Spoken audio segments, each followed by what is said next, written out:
ଶ୍ରୀକୃଷ୍ଣଙ୍କର ଆଶ୍ଚର୍ଯ୍ୟକର କାହାଣୀ। ଯଦି ଭକ୍ତଙ୍କ ପ୍ରେମ ସତ, ତେବେ ଭଗବାନ ଖାଲି ପାଦରେ ତାଙ୍କ ପାଇଁ ଦୌଡ଼ି ଆସିଥାନ୍ତି। ଏହା ସହିତ ଯେତେବେଳେ କହ୍ନେୟା କଥା ଆସେ, ମୁଁ କ'ଣ କହିପାରିବି, ସେ ଅନେକ ପ୍ରକାର ରୂପ ନିଅନ୍ତି।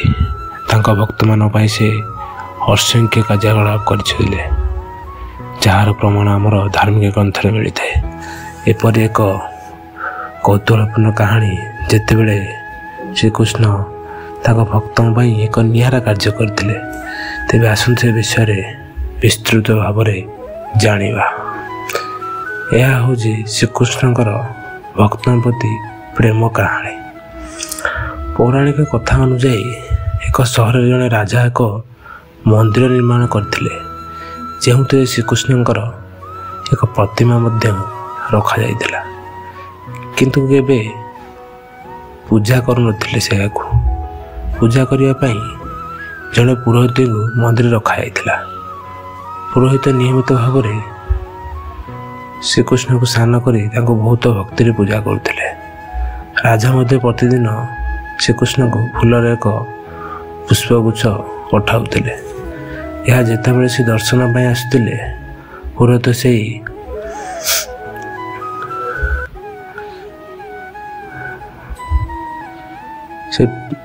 ସେଇ ପୂଜାକୁ ବାହାର କରି ରାଜାଙ୍କ ଉପରେ ପିଧୁଥିଲେ।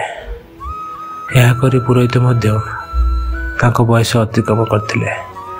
ଦିନେ ଏକ କୌଣସି କାରଣରୁ ରାଜା ଆସିପାରିଲେ ନାହିଁ, ତେଣୁ ସେ ପୁଷ୍ପମାଲ୍ୟ ଅର୍ପଣ କରି ମନ୍ଦିରରେ ଜଣେ ଚାକରଙ୍କୁ ଜଣାଇଲେ ଏବଂ କହିଥିଲେ ସେ ଆଜି ମନ୍ଦିରକୁ ଆସିବେ ନାହିଁ, ତେଣୁ ପୁରୋହିତ ତାଙ୍କୁ ଅପେକ୍ଷା କରିବା ଉଚିତ ନୁହେଁ। ସେବକ ଏହା କହି ଚାଲିଗଲେ। ସବୁଥର ପରି ପୁରୋହିତ ଶ୍ରୀକୃଷ୍ଣଙ୍କୁ ପୁଷ୍ପ ଅର୍ପଣ କରିଥିଲେ, କିନ୍ତୁ ସନ୍ଧ୍ୟା ଆସିବା ପରେ ପୁରୋହିତ ଭାବିଲେ ପୁଷ୍ପମାଳ କାହାର ବାହାର କରି ଏହାକୁ ପିନ୍ଧିବା ଉଚିତ। ସେ ଭାବିଲେ କି ମୁଁ ଆଜି କାହିଁକି ପୁଷ୍ପମାଳ ପିନ୍ଧିବି ନାହିଁ। ଯାହା ହଉ, ମୁଁ ବୃଦ୍ଧ ହୋଇଯାଇଛି, ଜୀବନ କେବେ ଶେଷ ହେବ କିଏ ଜାଣେ। ପୁରୋହିତ ଏହା ଭାବି ପୁଷ୍ପମାଳାକୁ ବେକରେ ଲଗାଇଲେ ଏବଂ ଏହା ମଧ୍ୟରେ ଚାକର ଆସି କହିଲେ ଯେ ରାଜାଙ୍କ ରଥ ମନ୍ଦିରରେ ପହଞ୍ଚିବାକୁ ଯାଉଛି। ତାପରେ ଶ୍ରୀକୃଷ୍ଣ ଏପରି ରୂପ ନେଇଥିଲେ। ଯେତେବେଳେ ପୁରୋହିତ ଶୁଣିଲେ ଯେ ରାଜାଙ୍କ ରଥ ଆସୁଛି, ସେ ଭୟଭୀତ ହୋଇଗଲେ। ସେ ଭାବିଲେ ଯଦି ରାଜା ତାକୁ ଦେଖନ୍ତି, ତେବେ ନିଶ୍ଚୟ ଭାବରେ ତାଙ୍କୁ ହତ୍ୟା କରିଦେବେ। ପୁରୋହିତ ଶୀଘ୍ର ପୁଷ୍ପମାଲ୍ୟ ବେକରୁ କାଢ଼ି ସଜାଇକି ରଖିଦେଇଥିଲେ। ରାଜା ସବୁଥର ପରି ଭିତରକୁ ଆସିବା ମାତ୍ରେ ପୁରୋହିତ ଶ୍ରୀକୃଷ୍ଣଙ୍କର ବେକରୁ ପୁଷ୍ପମାଲ୍ୟ ବାହାର କରି ରାଜାଙ୍କ ଉପରେ ରଖିଲେ, କିନ୍ତୁ ପୁଷ୍ପମାଲ୍ୟରେ ଧଳା କେଶ ଦେଖି ରାଜା ବହୁତ ରାଗିଗଲେ। ପୁରୋହିତ ନିଜେ ସେହି ଫୁଲକୁ ପୁଷ୍ପମାଲ୍ୟକୁ ବେକରେ ପକାଇଛନ୍ତି। ତାପରେ କ'ଣ ହେଲା, ରାଜା କ୍ରୋଧିତ ହୋଇଗଲେ। ପୁରୋହିତଙ୍କୁ ପଚାରିଲେ ପୁଷ୍ପମାଲ୍ୟ ଉପରେ ଧଳା କେଶ କେଉଁଠୁ ଆସିଲା। ତାପରେ ରାଜାଙ୍କ କଥା ଶୁଣିବା ପରେ ପୁରୋହିତ ଭୟଭୀତ ହୋଇ କହିଲେ ଏହା ହେଉଛି ଭଗବାନ ଶ୍ରୀକୃଷ୍ଣଙ୍କର। ବର୍ତ୍ତମାନ ରାଜା ଆହୁରି କ୍ରୋଧିତ ହେଲେ, କାରଣ ଭଗବାନ ଏବଂ ତାଙ୍କ କେଶ କିପରି ଧଳା ହୋଇପାରେ।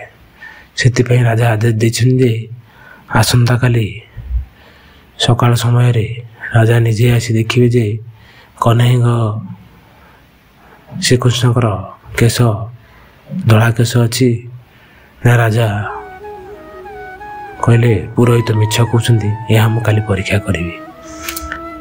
ପୁରୋହିତ ମିଛ କହିଥାନ୍ତି, ତେବେ ତାଙ୍କୁ ଫାଶୀ ଦିଆଯିବ ବୋଲି ଏପରି କହି ରାଜା ସେଠୁ ଯାଇଥିଲେ। ରାଜାଙ୍କ ଆଦେଶ ଶୁଣିବା ପରେ ପୁରୋହିତ ବହୁତ ଭୟଭୀତ ହୋଇଗଲେ। ସେ ଭାବିଲେ ବର୍ତ୍ତମାନ ମୁଁ କ'ଣ କରିବି, କୁଆଡ଼େ ଯିବି, ବର୍ତ୍ତମାନ ତାଙ୍କର ମୃତ୍ୟୁ ନିଶ୍ଚିନ୍ତ। ତାପରେ ସେ କାନ୍ଦି କାନ୍ଦି ଭଗବାନଙ୍କ ପାଖ ନିକଟକୁ ଯାଇ କହିଲେ ହେ କେଶବ, ମୁଁ ତୁମକୁ ମିଛ କହିବାର ଅପରାଧ କରିଛି, କିନ୍ତୁ ସମ୍ଭବ ହେଲେ ଦୟାକରି ମୋତେ କ୍ଷମା କରିଦେବେ। ରାଜାଙ୍କଠାରୁ ରକ୍ଷା କର। ପୁରୋହିତ କହିଲା, ହେ ମାଧବ, ମୁଁ ତୁମର ସେବା କରିବା ସମୟରେ ସେବା କରି କରି ବୃଦ୍ଧ ହୋଇଗଲି। ବର୍ତ୍ତମାନ ଦୟାକରି ମୋତେ କ୍ଷମା କରନ୍ତୁ। ଏପରି ଭୁଲ ଆଉ ଘଟିବ ନାହିଁ। ଏହା କହିବା ବେଳେ ପୁରୋହିତ ହଠାତ୍ ଶୋଇପଡ଼ିଥିଲେ। ଆଖି ଖୋଲିଲା।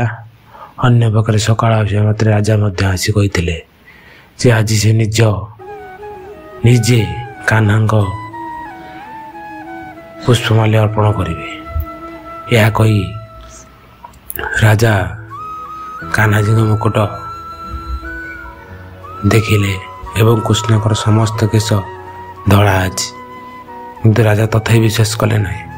ସେ ଭାବିଲେ ଯେ ଫାଶୀ ଦିଆଯିବା ଭୟରେ ପୁରୋହିତ ତାଙ୍କ କେଶକୁ ରଙ୍ଗ କରିଦେଇଥିବ।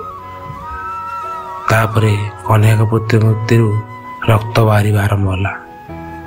ରାଜା ଭାବିଲେ କାହିଁକି କହ୍ନେୟାଜୀଙ୍କ କେଶ ଧଳା ହେଇଯାଇଛି। ଏହାପରେ ରାଜା କହ୍ନେୟାଜୀଙ୍କ କେଶକୁ ଟାଣିଲେ। କେଶ ଭାଙ୍ଗିବା ମାତ୍ରେ କହ୍ନେୟାଙ୍କ ମୁଣ୍ଡ ରକ୍ତ ବାହାରିବାକୁ ଆରମ୍ଭ ହେଲା। ଏହା ଦେଖି ରାଜା ଈଶ୍ୱରଙ୍କ ପାଦରେ ପଡ଼ି କ୍ଷମା ମାଗିବା ଲାଗିଲେ। ତାପରେ ରାଜା ଶ୍ରୀକୃଷ୍ଣଙ୍କ ମୃତ୍ୟୁରେ ଏକ ସ୍ୱର ଆସିଲା, ତୁମେ ମୋତେ କେବଳ ଏକ ପ୍ରତିମା ବୋଲି ଭାବୁଛ, ତେଣୁ ମୁଁ ଆଜିଠାରୁ ତୁମ ପାଇଁ ଏକ ପ୍ରତିମା ରହିବି।